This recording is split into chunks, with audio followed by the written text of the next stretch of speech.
Assalamualaikum warahmatullahi wabarakatuh. Innal hamdalillah nahmaduhu wa nasta'inuhu wa nastaghfiruhu wa nastahdihi wa natubu ilayhi wa na'udzu billahi min shururi anfusina wa min sayyiati a'malina. Man yahdihillahu fala mudilla lahu wa man yudlil fala hadiya lahu. Ashhadu an la ilaha illallah wahdahu la syarika lahu wa ashhadu anna Muhammadan 'abduhu wa rasuluhu. بلغ الرسالة وأدى الأمانة ونصح الأمة وجاهد في الله حق جهاده ليلها كنهارها لا يزيغ عنها إلا هالك. نحمدك يا الله على نعمك الظاهرة والباطنة. نحمدك على نعمة الإيمان والإسلام. نحمدك على نعمة الهداية والسلامة. ونصلي ونسلم على نبينا المصطفى حبيبنا محمد صلى الله عليه وسلم وعلى أصحابه الطاهرين. Ikhwas sekalian yang dirahmati Allah, pada kajian hari ini Sabtu 15 Jumada Ats-Tsaniyah 1436 Hijriah, kita akan lanjutkan kajian tafsir kita. Kajian tafsir kita yang kita ambil dari kitab Al-Misbah Al-Munir Mukhtasar Ibnu Katsir, yang pada kesempatan kali ini kita akan bahas surat baru, yaitu surat Al-Fil. Surat yang merupakan rentetan dari surat sebelumnya, surat Quraisy. Dan surat Fil ini merupakan berita untuk kaum muslimin bahwasanya Allah Subhanahu wa taala telah menyelamatkan ahlu Makkah, telah menyelamatkan bangsa Quraisy dari berbagai macam cobaan, di mana mereka diberikan rasa aman di negeri mereka, dan mereka diberikan penghormatan oleh negeri-negeri lain atau bangsa-bangsa lain ketika mereka berdagang ke Syam maupun ke Yaman. Dalam surat Al-Fil ini Allah Subhanahu wa taala menceritakan tentang kejadian yang luar biasa, kejadian yang tidak mungkin dilupakan oleh sejarah, di mana tahun tersebut disebut dengan Amul Fil, tahun gajah. Karena pada zaman dahulu tahun-tahun itu dinamakan dengan kejadian yang paling masyhur yang terjadi pada tahun tersebut. Seperti ada Amul Maja'ah, tahun kelaparan, karena pada tahun itu terjadi paceklik dan kemarau panjang. Ada Amul Huzn, ada tahun kesedihan ketika Rasulullah SAW ditinggal oleh istrinya yang tercinta Khadijah binti Khuwailid. Kemudian ada juga Am Al-Wufud, tahun utusan atau tahun delegasi, di mana pada tahun itu Rasulullah SAW menerima delegasi kabilah-kabilah yang menyatakan keislaman mereka. Demikian juga kejadian pada tahun itu disebut Amul Fil, karena pada tahun itu ada tentara yang menggunakan kendaraan bergajah yang mereka berusaha untuk menghancurkan Ka'bah. Kita lihat kisah selengkapnya dalam surat Al-Fil ini. Allah Subhanahu wa taala berfirman dalam surat Al-Fil. Surat Al-Fil merupakan surah Makkiyah yang Allah Subhanahu wa taala menyebutkan a'udzu billahi minasyaitonir rajim. Alam tara kaifa fa'ala rabbuka bi ashabil fil. Alam yaj'al kaidahum fi tadlil wa arsala 'alaihim tayran ababil tarmihim bihijaratin min sijil faj'alahum ka'asfin ma'kul. Nikmat yang besar ini yang diberikan kepada suku Quraisy di mana Allah Subhanahu wa taala telah memalingkan tentara bergajah yang mereka berkeinginan untuk menghancurkan Ka'bah pada saat itu. Kenapa Ka'bah akan dihancurkan oleh tentara tersebut? Tentara bergajah ini dipimpin oleh seorang gubernur dari Yaman yang disebut dengan nama Abraha. Gubernur Yaman ini tunduk ke Raja Najasyi dari Habasyah, Ethiopia. Dan Raja Najasyi beragama Kristen. Abraha tunduk kepada Raja Najasyi dan ingin mengambil alih perdagangan, pergerakan ekonomi yang terjadi di kota Mekah, di mana Ka'bah adalah pusat berkumpulnya manusia dari seluruh penjuru dunia. Dari zaman dulu, dari zaman Nabi Ibrahim alaihissalam sampai zaman sekarang. Abraha merasa iri. Kenapa Ka'bah ini selalu didatangi orang? Kenapa Ka'bah ini menjadi tujuan orang dari mana-mana? Secara otomatis ketika mereka bertemu akan terjadi transaksi ekonomi, ada jual beli, ya, ada pertukaran peradaban, dan Mekah menjadi kota yang ramai. Makanya disebut Ummul Qura, disebut induknya atau ibunya negeri. Dan Abraha kaya. Pada saat itu mereka berjanji pada Najasyi bahwa kami akan bangunkan di Yaman sebuah gereja yang belum pernah dibangun di tempat lain. Dengan gerejanya sangat megah, bangunannya sangat tinggi, sampai-sampai orang ketika melihat ke atap dan bangunan tersebut dikatakan sampai kopiahnya jatuh karena saking tingginya. Kemudian juga bangunannya mewah, diberi hiasan yang sangat mahal, dikasih halaman yang luas, dan dengan arsitek yang paling canggih pada saat itu. Dengan harapan apa? Dengan harapan nanti orang-orang akan tertarik berkunjung ke gereja tersebut.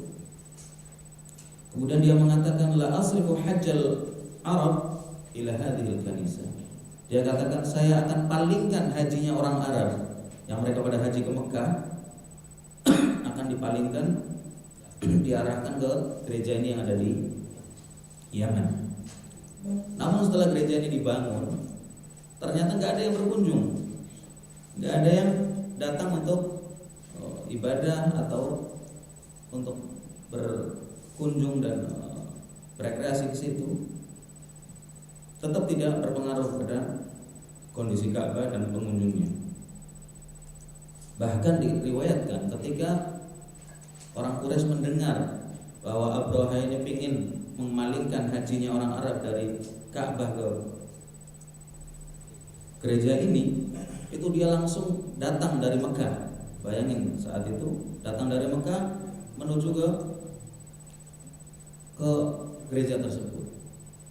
Tujuannya apa? Tujuannya bukan karena ingin melihat gereja yang megah dan mewah, karena takjub dengan dia. Namun akramakumullah, dia datang hanya untuk BAB, buang air besar di gereja tersebut sebagai penghinaan buat Abraha. Tidak mungkin gereja sekalipun dibangun dengan begitu mewah akan mengalahkan Ka'bah. Setelah itu dia sudah BAB pulang. Begitu ketahuan di gereja tersebut yang mewah dan bersih serta selalu dijaga ada kotoran manusia, Abraha marah besar. Siapa yang berani ngotorin gereja kita? Diusut akhirnya ketahuan bahwa kemarin ada orang datang dari Quraisy dan kemungkinan besar adalah dia. Akhirnya langsung Abraha dengan pitam atau kemarahan yang tidak terbendung, akhirnya dia langsung menyiapkan pasukan dan mengatakan kepada Najasyi bahwa kami akan hancurkan Ka'bah. Akhirnya Najasyi memberikan bantuan dengan beberapa puluh ekor gajah. Gajah ini dikirim dari Ethiopia, gajah Afrika. Dan ada gajah yang sangat besar namanya Mahmud, disebut namanya Mahmud, pimpinan gajah itu. Kemudian diiringnya dengan gajah-gajah yang Yang pokoknya orang Arab belum pernah lihat, karena di Arab nggak pernah lihat gajah. Itu dikirim dari Afrika. Disiapkanlah pasukan itu, pasukan berkuda, pasukan pejalan kaki, tapi diiringi dengan gajah, dan Raja Najasyi menggunakan gajah yang paling gede ini. Ketika mendekat kota Mekah, mereka dengan sombongnya menjarah semua harta orang-orang yang ada di sekitar Mekah. Di antara harta yang dijarah adalah ratusan ekor unta milik beberapa kabilah, termasuk miliknya Abdul Muttalib, kakeknya Rasulullah Shallallahu Alaihi Wasallam. Ada 200 ekor unta miliknya Abdul Muttalib dan miliknya pembesar Quraisy yang lain. Itu dijarah, diambil dengan paksa, dan gak ada yang berani menentang. Pasukannya sangat besar, apalagi dibentengi, dikelilingi dengan gajah-gajah yang sangat mengerikan. Ibarat sekarang itu pakai tanker mereka jalannya itu, tanker baja. Akhirnya setelah dijarah, nggak ada yang berani melawan. Mereka sampai ke daerah Mina, sekarang ini daerah Mina. Kemudian Abraha mengirim utusan untuk menemui pembesar Quraisy. Kirimlah utusan ke sana untuk bernegosiasi, untuk memberitahu bahwasanya kami tidak ingin berperang, kata Abraha. Asalkan kalian tidak melakukan perlawanan dan menghalangi kami untuk menghancurkan Ka'bah. Kami nggak mau perang dengan kalian, asalkan kalian tidak menghalang-halangi kami. Artinya ancaman. Tapi kalau kalian menghalangi, kami lumat kalian dengan pasukan kita. Akhirnya utusan ini dipertemukan dengan Abdul Muttalib, dan Abdul Muttalib adalah pimpinan suku Quraisy, orang yang paling dihormati. Kakek Rasulullah Shallallahu Alaihi Wasallam ini orang yang sangat terhormat dan orangnya sangat wibawa. Abdul Muttalib ini sangat wibawa. Kemudian dipertemukanlah Abraha dengan Abdul Muttalib ini. Abraha orang yang sangat sombong, raja atau gubernur yang tidak menghormati siapapun. Tapi ketika ditemukan dengan Abdul Muttalib, dia melihat haibah atau kewibawaan Abdul Muttalib, dia langsung hormat dan dia turun dari singgasananya, dari tempat kebesarannya. Dia turun dan duduk di bawah seperti Abdul Muttalib turun duduk di lantai. Akhirnya berceritalah kedua orang ini. Abraha mengatakan, kami akan hancurkan Ka'bah dan kami akan palingkan hajinya orang Arab ke negeri kami di Yaman. Abraha mengatakan, kami tidak punya kekuatan untuk melawan Anda.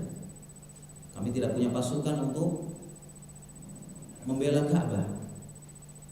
Ka'bah itu ada pemiliknya, ada Tuhan yang akan menjaganya. Saya hanya minta tolong kembalikan onta-onta saya yang kemarin dijarah. Abraha heran, bagaimana kamu minta onta sementara kebesaran kalian, simbol keyakinan kalian akan kami hancurkan? Kata dia, saya pemilik onta, sedangkan Ka'bah ada pemiliknya. Kalau engkau akan menghancurkannya, engkau akan berhadapan dengan pemiliknya. Adapun saya tidak mampu melawan Anda dan tolong kembalikan onta-onta saya. Abraha keheranan, kok seperti itu? Orang mestinya ketika keyakinan mau diinjak-injak, dia akan marah dan akan melawan, tapi ini tidak. Ya, sekalipun Abdul Muttalib orang musyrik, tapi dia yakin bahwasanya Allah itu akan menjaga Ka'bah. Kemudian setelah itu Abraha mengatakan, saya tidak butuh onta kalian. Akhirnya dikasihkanlah onta Abdul Muttalib yang jumlahnya ratusan itu. Kemudian Abraha mengatakan, kamu pergi dari sini, pergilah ke perbukitan, jangan sampai terkena pasukanku. Artinya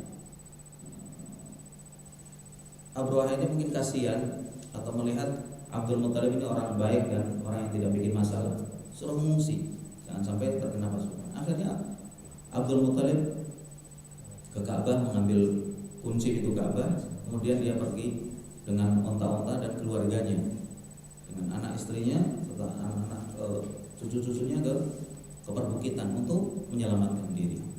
Namun sebelum itu mereka berdoa, pembesar-pembesar Quraisy dan Abdul Muthalib berdoa kepada Allah. Ini bedanya orang musyrik dulu dengan musyrik sekarang. Ketika mereka dalam kesusahan berdoa kepada Allah.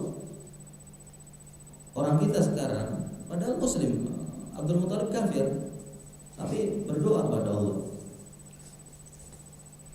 Orang kita ketika kesusahan perginya enggak kepada Allah, enggak minta kepada Allah, tapi ada yang ke dukun, ada yang ke makam fulan, ada yang pergi ke gunung fulan dan seterusnya. Jadi kalau dipikir memang kadang-kadang lebih jahiliyah zaman kita ini. Padahal dia sholat, tapi ketika mendapatkan kesusahan bukan kembali kepada Allah dan minta kepada Allah, namun minta kepada selain Allah. Kalah dengan orang-orang jahiliyah pada zaman itu. Nasallallahu alaihi wasallam.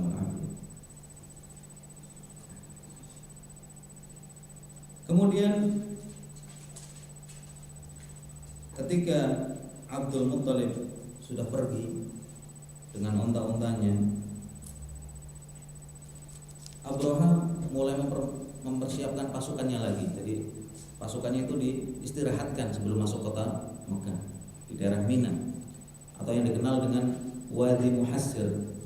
Wadi Muhassir itu kalau dari pelemparan jumroh itu kira-kira mungkin 1 kilo ke arah Muzdalifah.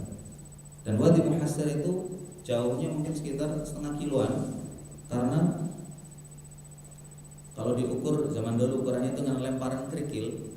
Ketika dilempar batu sejauh lemparan itu oleh orang yang kuat itulah wadi atau lembah di mana dulu Abraha dihancurkan di situ dan pasukannya. Dan Rasulullah SAW ketika melewati Wadi Muhassir ketika beliau haji itu berjalan dengan cepat, karena di situ tempat di mana dulu Abraha diadab dan pasukannya. Dan itu sunnah ketika kita melewati tempat-tempat yang pernah di situ turun azab, tidak boleh kita lama-lama di situ.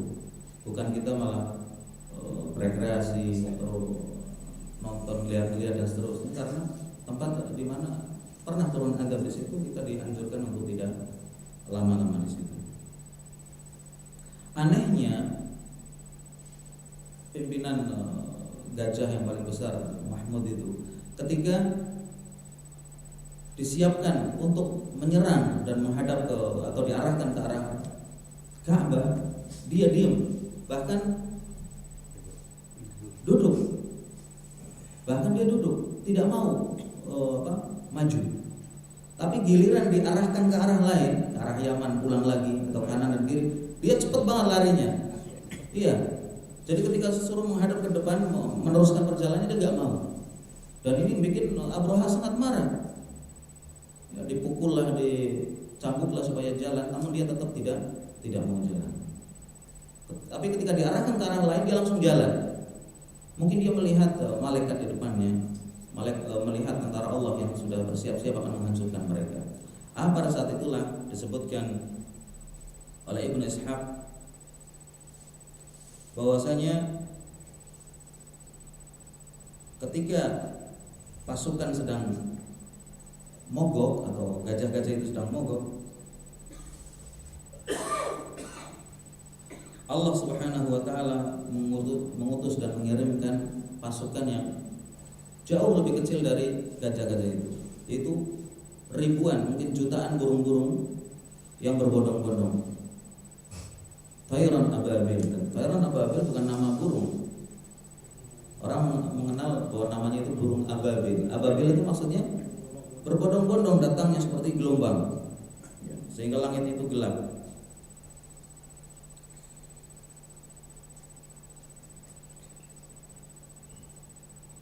Arsalallahu alaihim khairan minal bahri amsal al-khatatif wal balsan ma'a kulli ta'irin minha salasatu ahjar. Allah mengirimkan kepada mereka burung-burung dari laut. Jadi seperti burung pemakan ikan, burung laut ya, burung camar, yang masing-masing burung itu membawa 3 butir batu. 3 biji batu. 1 butir dipegang dengan mulutnya, dengan paruhnya, dan 2 butir dipegang dengan kedua kakinya. Hajaran fi minqarihi wa hajarani fi rijlaihi amsalul himmas wal adas. Kecil-kecil. Jadi bukan burungnya burung gede-gede raksasa yang bawa batu besar-besar, bukan. Burungnya kecil, burung laut. Dan dia juga membawa batu yang kecil-kecil seperti batu ketepel atau humus, biji humus atau adas. Kamu tahu adas kan? Kecil seperti jagung, lebih gede dari jagung dikit. Batunya kecil. Wala yusibu minhum ahadan illa halak. Kemudian batu itu dihujankan ke pasukan bergajah itu. Burung-burung itu menjatuhkan batu-batu itu ke bawah dari atas seperti serangan udara persis, seperti serangan pesawat yang menjatuhkan bom-bom ke pasukan yang ada di darat. Tidaklah orang ataupun hewan, gajah ataupun onta dan kuda yang terkena kecuali dia langsung binasa. Walaysa kulluhum asabat wa kharaju haribin. Memang tidak semuanya kena. Ketika sebagian sudah kena dan pada mati, langsung yang lain kabur. Yang belakang-belakang yang belum kena kabur, lari, pontang-panting enggak karuan. Wa yas'aluna an Nufail liyadullahum 'ala tariq. Kemudian mereka bertanya kepada Nufail. Nufail ini orang yang tahu kota Mekah dan jalan untuk keluar atau masuk ke Mekah. Nanya, jalan mana ini yang bisa kita lalui biar cepat bisa kabur dari Mekah.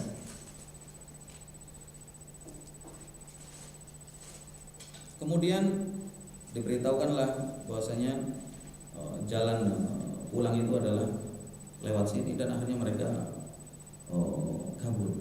Namun ada di antara mereka yang sudah terkena dan langsung binasa. Jadi batu itu luar biasa, melebihi senjata kimia. Begitu mengenai anggota tubuh dia langsung masuk dan dikatakan ada yang mengenai ubun-ubun kemudian keluar lagi lewat tuburnya dan menembus gajah sampai tembus ke bawah. Ini batunya sangat panas. Dikatakan min sijil, dari tanah yang sangat panas dan tidak mustahil diambil dari neraka batu itu. Dikatakan oleh Atha bin Yasar, laisa kulluhum asabahul adzab fi sa'atir rahina. Tidak semuanya terkena langsung binasa semuanya. Bal minhum man halaka sari'an. Di antara mereka ada yang mati cepat. Wa minhum man ja'ala yatasaqatu udwan wa hum haribun. Ada yang anggota tubuhnya pada lepas sambil lari, tangannya ada yang putus kena lemparan batu, ada yang kakinya, ada yang kepalanya, yang akhirnya juga mati.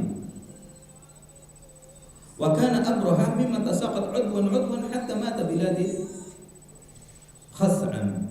Dan Abraha termasuk yang bisa lari, bisa kabur. Dan dikatakan dia terkena batu itu dan anggota tubuhnya mulai berjatuhan, tangannya, kakinya. Kemudian akhirnya dia mati di negeri Khaz'an.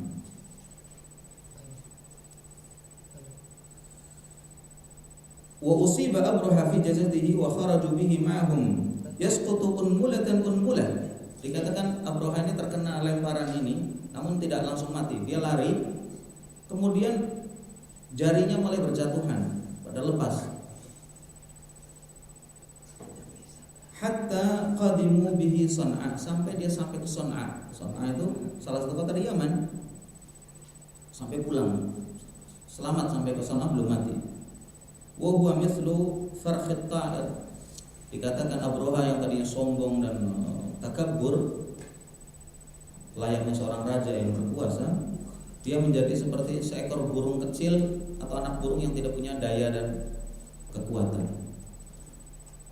Jari-jarinya pada putus, kemudian dia mati dalam kondisi yang sangat mengenaskan, binasa di San'a. Ketika Allah Subhanahu wa taala membinasakan mereka, itu bukan berarti Allah menghormati atau menyelamatkan bangsa Quraisy yang mereka musyrik, tidak. Allah menyelamatkan Ka'bah itu sebagai awal kebaikan buat bangsa Arab, di mana akan diutus di kalangan mereka seorang nabi penutup, yaitu Muhammad sallallahu alaihi wasallam. Allah menyelamatkan bangsa Quraisy dan Ka'bah bukan untuk menghormati dan memuliakan orang Quraisy, enggak. Sekalipun benar orang Quraisy merasa dijaga oleh Allah Subhanahu wa taala, tapi tujuannya bukan itu. Tujuannya adalah untuk menyelamatkan Ka'bah dan nabi yang akan diutus di kalangan mereka. Qala Ibnu Hisham, al-ababil al-jama'at. Ababil artinya kelompok-kelompok yang bergantian. Walam tatakallam al-arabu biwahidah, dan orang Arab tidak mengatakan apa bentuk satunya dari ababil. Wa amma sijil, dalam ayat disebutkan alam tara kaifa fa'ala rabbuka bi ashabil fil. Tidakkah engkau melihat bagaimana yang Allah lakukan terhadap tentara bergajah, para pemilik gajah? Alam yaj'al kaidahum fi tadlil. Bukankah Allah telah jadikan tipu daya mereka sia-sia? Tipu daya dan upaya serta usaha mereka sia-sia, tidak ada faedahnya. Mereka sudah siapkan pasukan yang begitu besar, mereka sudah keluarkan harta dan biaya yang sangat besar, namun tidak ada faedahnya sama sekali. Wa arsala alaihim tayran ababil, di mana Allah mengutus pada mereka burung yang berbondong-bondong dengan jumlah yang sangat banyak. Tarmihim bihijaratin min sijil, yang mereka burung-burung itu melempari mereka dengan batu-batu min sijil. Apa sijil itu? Asyadidus salb, batu yang sangat keras seperti besi. Wa dzakara ba'dul mufassirin annahuma kalimatan bil farisiyah. Dikatakan ababil dan sijil itu kalimat Persia. Persia itu dulu adalah negara adik kuasa yang sangat kuat, yang selalu berseteru dengan Romawi. Romawi ini agamanya Kristen, kalau Persia agamanya Majusi, penyembah api. Dan orang-orang Quraisy itu lebih cenderung dan lebih cocok dengan orang-orang Majusi, dengan orang-orang Persia, karena sama-sama menyembah selain Allah. Kalau Romawi, orang Kristen.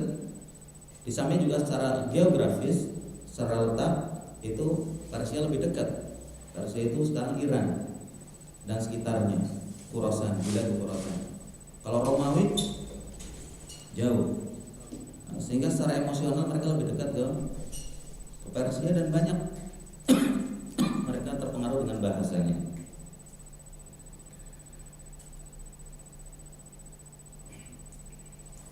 Atau wa dzakara ba'dul mufassirin annahuma kalimatan bil farisiyah ja'alathum al-arab kalimatan wahidah.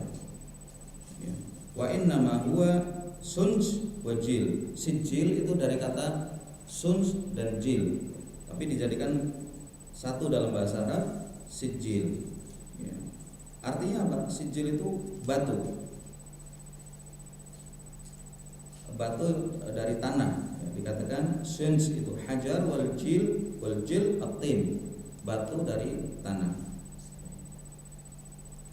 Yaqul al-hijaratu min hadainil jinsainil hajar wat-tin. Jadi batu itu strukturnya terbuat dari tanah dan juga batu yang sangat keras.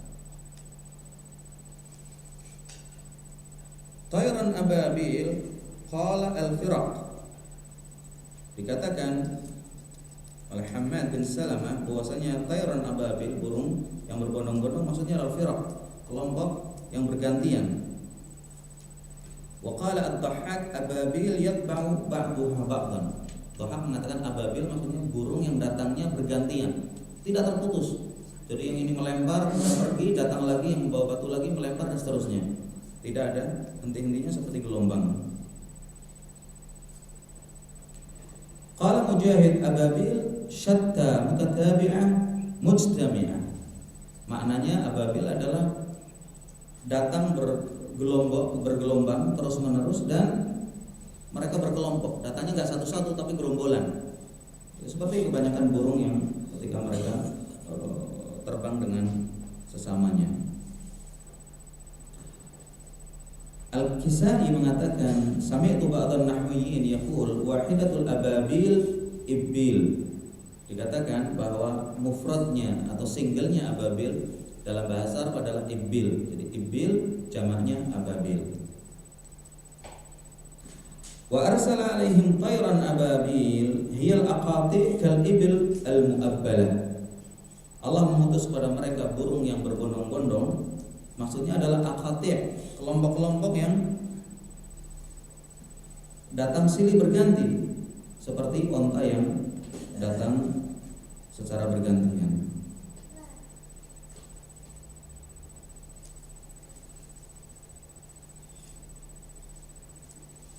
Dan seterusnya dari mana ababil dikatakan tayran ababil. Ubaid bin Umar mengatakan hiya tuyurun sud bahriyah. Dikatakan tayran ababil itu adalah jenis burung yang berwarna hitam yang biasanya ada di laut.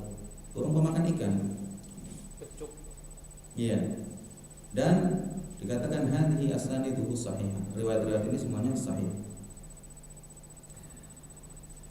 Ubaid ibn Umar mengatakan lamma aradallahu an yuhlika ashabal fil ba'atha alaihim tayran unshiat minal bahr. Ketika Allah akan menghancurkan tentara bergajah, Allah mengutus burung-burung yang berasal dari laut. Jadi bukan burung darat, tapi burung dari laut. Dan kehebatan burung laut itu apa? Paruhnya kuat-kuat. Karena dia paruh dan cengkramannya cakarnya sangat kuat. Karena mereka biasa berburu ikan. Dia masuk ke air kemudian keluar dari air membawa ikan, kadang-kadang dengan paruhnya, kadang-kadang dengan kakinya. Ya, bukan burung pemakan biji-bijian, tapi pemakan ikan. Dan ini mungkin hikmah kenapa Allah memilih burung tersebut. Kullu tayrin minha yahmilu thalathatu ahjar aw thalathata ahjar mujazza' hajaran fi rijlaihi wa hajaran fi minqari. Qala faja'at hatta saffat ala ru'usihim thumma sahat wa alqat ma fi arjuliha wa manaqiriha fama yaqa'u hajarun ala ra's rajulin illa kharaja min duburihi. Dikatakan burung-burung itu begitu nyampe ke dekat pasukan, mereka dari atas, begitu sampai ke pasukan yang sudah siap-siap itu, mereka berteriak atau berbunyi dengan sambil melemparkan seolah-olah dia menyerang dengan batu-batu itu. Dia berteriak, kemudian batunya dijatuhkan dan dari kakinya juga dilemparkan. Tidaklah batu ini mengenai kepala seseorang kecuali dia akan masuk ke dalam tubuhnya, ke dalam perutnya dan akhirnya keluar di duburnya. Subhanallah, begitu hebatnya batu ini. Mungkin bukan dari lemparannya, tapi dari kekuatan batu ini yang sangat panas, yang dia bisa menembus tubuh seseorang. Wala yaqa'u 'ala syai'in min jasadihi illa kharaja min al-janib al-akhar. Dan tidaklah mengenai satu bagian tubuh, misalnya mengenai tangan, kecuali dia akan menembus dan keluar dari bagian tangan yang lain. Wa ba'atsallahu rihan syadidan fadarabat al-hijara fazadatha shiddatan fa uhliku jami'an. Jadi ketika burung-burung itu melepaskan batu dari paruh dan kaki-kakinya, Allah juga mengutus angin. Ini yang disebutkan junudullah. Tentara Allah itu tidak terhitung. Tentara Allah kadang-kadang hewan, kadang-kadang angin, kadang-kadang bakteri dan wabah. Itu semua tentara Allah yang bisa membinasakan siapa saja. Pada zaman Nabi Ibrahim alaihissalam, Allah mengutus pasukannya, tentaranya berupa apa? Nyamuk-nyamuk yang membinasakan orang-orang yang sombong dan takabur. Ketika zaman Nabi Musa alaihissalam, Fir'aun, dikirimlah pasukan Allah dan tentara Allah yang berupa dafadih wal qummal. Dikirimlah pasukan yang dalam bentuk katak. Jadi dipenuhi katak itu di kerajaan dan istana Fir'aun, dan juga kutu. Dan di daerah Mesir terkenal dengan kepinding, kutu busuk. Dan juga termasuk dalam kisah-kisah raja-raja kuno di Mesir itu kalajengking dan juga kayak semacam kumbang-kumbang yang biasa bersembunyi di mumi-mumi dan di tempat-tempat pengawetan jenazah. Ya. Tentara Allah sangat banyak, dan kalau Allah sudah mengerahkan tentaranya, nggak ada yang bisa mengalahkan dan menahannya. Jadi batu itu setelah dijatuhkan juga diterpa angin yang sangat kencang sehingga gunjamannya sangat kuat dan mengenai siapa yang dikehendaki oleh Allah Subhanahu wa taala. Tayran ababil tarmihim bihijaratin min sijil faja'alahum ka'asfin ma'kul. Dan Allah jadikan mereka pasukan itu kocar-kacir ka'asfin ma'kul, seperti daun yang dimakan ulat. Daun kalau dimakan ulat kan lubang-lubang dan enggak jelas bentuknya. Kira-kira pasukannya kayak gitu. Ada yang lubang di kepalanya, ada yang lubang di dadanya, ada yang di tangannya, ada yang lepas jari-jarinya. Sudah enggak kayak manusia. Sampai raja mereka atau pemimpin mereka Abraha seperti anak ayam yang tidak ada induknya. Qala Sa'id bin Jubair, yakni at-tibn alladhi tusammihi al-'ammah habbur. Dikatakan ka'asfin ma'kul, seperti asf yang dimakan. Itu maknanya macam-macam. Ada yang mengatakan seperti daun yang dimakan ulat. Ada yang mengatakan seperti tiben. Tiben itu kulitnya gandum. Yang dikatakan oleh orang awam itu habur. Wa fi riwayah waraqul hintah, daun gandum. Wa anhu aidan al-asfu at-tibn wal ma'kul al-qasil yujazzu lid-dawab. Seperti kulit gandum yang disediakan untuk pakan ternak. Kalau di kita yang merang atau dedak ya, sisa-sisa makanan. Wa qala Ibnu Abbas al-asf al-qishrah allati 'ala al-habbah. Ibnu Abbas mengatakan al-asf kal-asfil ma'kul. Asf adalah qishrah, kulit yang membungkus biji. Wa kal ghulaf 'ala al-hintah, dan seperti kulitnya gandum. Ya, gandum ada kulitnya. Nah, kulitnya itulah yang disebut dengan asf. Ma'kul maksudnya dimakan oleh binatang. Qala Ibnu Zabad atau Zabt, al-asfu waraquz zar' wa waraqul baql idza akalathul bahaim farasathu fasara darinan. Wal ma'na anna Allah Subhanahu wa ta'ala ahlakahum wa dammarahum wa raddahum bikaidihim wa ghaidihim lam yanalu khaira. Maksudnya mereka seperti daun yang dimakan ulat, seperti kulit biji-bijian yang sudah dimakan hewan, kemudian menjadi kotoran, nggak ada faedahnya, nggak ada bagus-bagusnya. Maksudnya Allah telah binasakan mereka, Allah hancurkan mereka, Allah kembalikan mereka dari maksudnya, dari apa yang mereka inginkan, dan mereka tidak mendapatkan apa yang mereka harapkan. Fa ahlaka 'ammatahum wa lam yarji minhum mukhbirun illa wa huwa jarih. Ya, tidak ada orang yang bisa selamat dari penyerangan itu kecuali mereka nyampe ke negerinya mati. Cerita apa yang terjadi kemudian mati. Ya, bahkan sampai Abraha sendiri binasa. Dikatakan dadanya lubang dan hatinya kena batu tersebut dan dia mati dalam kondisi tersungkur. Dan Abraha cerita kenapa pasukannya kayak gini. Orang pada bertanya-tanya, ada apa ini? Ada pasukan apa yang bisa menyerang dan mengalahkan mereka? Dia cerita, kami diserang oleh burung, kelompok burung dan seterusnya. Akhirnya mereka setelah cerita mati. Cerita mati. Kemudian setelah dia mati, maka digantikan oleh anaknya yang disebut Yaksum. Yaksum menggantikan Abraha sebagai raja di Yaman. Kemudian digantikan lagi oleh Masruq bin Abraha, saudaranya, jadi adiknya Yaksum. Setelah Yaksum meninggal diganti lagi. Tsumma kharaja Saif bin Dhi Yazin al-Himyari ila Kisra fasta'anahu 'ala al-Habasyah. Kemudian keluarlah Saif bin Dhi Yazin al-Himyari dari Himyar minta ke Kaisar Habasyah, Kisra Raja Habasyah untuk minta tolong, minta bala bantuan. Ya. Nah, kemudian setelah itu Saif bin Dhi Yazin pergi ke Habasyah dan minta tolong padanya. Kemudian dia dibantu oleh Habasyah dan akhirnya mereka berkuasa kembali.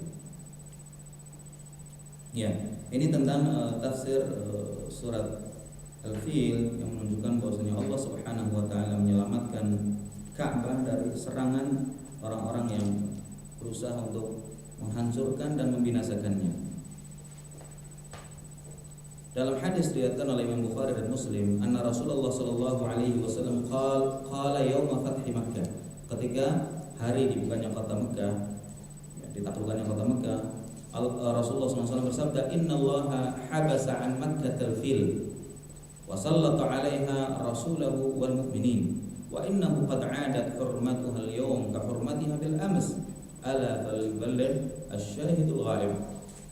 Ketahuilah sesungguhnya Allah telah menjaga Ka'bah dari tentara bergajah pada zaman dulu. Ya, Rasulullah padahal belum lahir atau lahir pada tahun itu, namun Rasulullah mengetahuinya dari wahyu dan juga dari cerita orang-orang yang hidup pada zaman itu.